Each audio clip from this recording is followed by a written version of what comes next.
Buonasera di nuovo.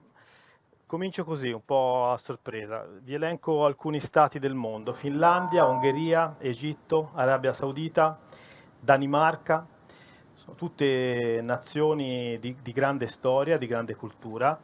Vi segnalo, almeno secondo le ricerche di Google fatte ieri, che il loro patrimonio UNESCO conta su meno siti rispetto al Veneto. Secondo me con questo tipo di considerazione iniziale tracciamo un perimetro, no? Cioè stiamo parlando assolutamente di un'eccellenza. Eh, Voi siete qui a rappresentare i patrimoni UNESCO, due consolidati e uno ormai in addirittura d'arrivo, del Veneto.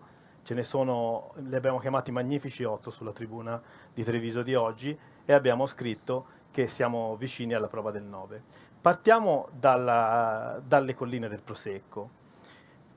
Presidente, per voi, voi siete la candidatura, il patrimonio più giovane del 2019, se non sbaglio. Nella lista italiana siete gli ultimi, no? I più recenti.